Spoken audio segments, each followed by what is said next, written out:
let's talk about something that a lot of people think they want on their homestead. Well, until they actually have one, okay?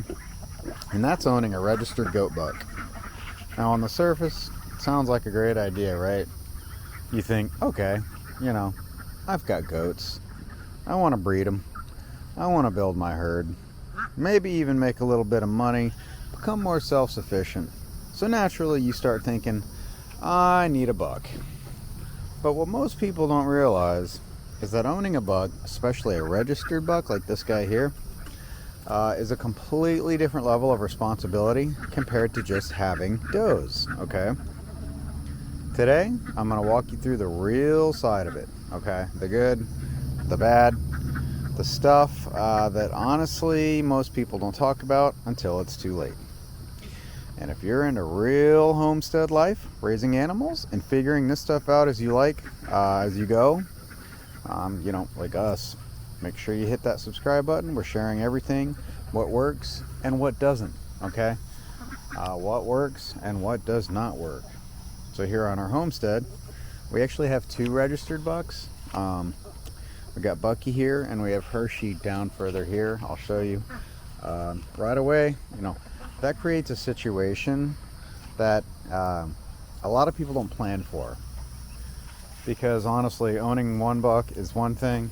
Owning 2 bucks is a whole different game. The reason is simple. Hershey's over there in the back. This is Mr. Moo. He's a wether. He actually finds himself here in this pen, which is whatever. But so these animals they're naturally competitive. Okay, bucks don't just coexist peacefully like your does would, right? They don't. They don't. They fight. They would. They're naturally competitive. They're built to compete. They're built to establish dominance. That's what they do, guys. I mean, I'm not making that up. If you don't manage that correctly, it can turn into a real problem, and that's an understatement. So, because of that, we keep Bucky and Hershey in completely separate pens. And I want to stress this because this is one of the biggest mistakes that beginners make. They think they can just throw multiple bucks together. I've seen it. They think everything will be fine doing that, and unfortunately that's not the case. It won't. Even if they seem all right at first, all it takes is one moment, especially during breeding season, for one thing to escalate. And once that escalation happens, you're going to start dealing with some full-on fighting. You're going to get your headbutting, your injuries, your bleeding, your broken fencing, stress on the animals. You don't want to do that to them, okay? It's not just the animal, it's the setup that comes with it as far as your hidden costs with owning bucks, okay? And then there's the behavior side of things. Bucks are just literally built different. They're built different, man. A lot different than this lady right here, or that lady. They're just built different. They're more intense. Bucks are more driven, and during certain times of the year, especially when the does are in heat, forget about it. That behavior ramps up even more. I'm telling you, they know. They'll pace the fence, they will call out, they'll try to get to the does, and if you're not prepared for that, it can start to feel overwhelming, because it's not like having a pet goat that just hangs out and eats grass, okay? It's an animal with a purpose, and that purpose is breeding. It is. He's a big healthy boy right here, man. Their behavior about the breeding, honestly, they reflect it. You see it, okay? Now, I don't know if you guys are familiar with the smell of bucks, but boy, if you have a buck, you probably know the smell. If you have never been around a buck during breeding season, it's hard to explain. They literally spray themselves. They rub it on their face, their legs, their body, and it's strong. Like, really strong. And it's not something you can just ignore. It's part of owning a buck. Now, there's a reason for it. It's actually all tied to attracting does and the breeding behavior that come with goats, okay? With male goats. But as the owner, you got to be okay with dealing with that. You really do. If you're not, that might not be the right animal for you. They just reek like urine. They do. So why should you own a buck? Registered or not, but why should you own a buck? Okay? All that said, there's a reason people still choose to own them at the end of the day. Because once you understand it, it makes a lot of sense, right? Why is that? Well, it gives you control. When you own a buck, you start to have control because you're no longer relying on someone else's schedule. You're not hauling your goats somewhere else.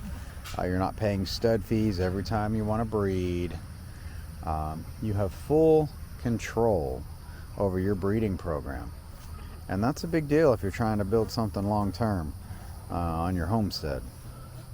And when you talk about a registered buck, that's a whole different animal. That takes it a step further. You're not just breeding goats at that point. When people might not know, registered is like paper. It means papered. They have a, their line is tracked. You're improving genetics at that point. You're thinking about the bloodlines. You're thinking about quality. You're thinking about the overall future of your herd.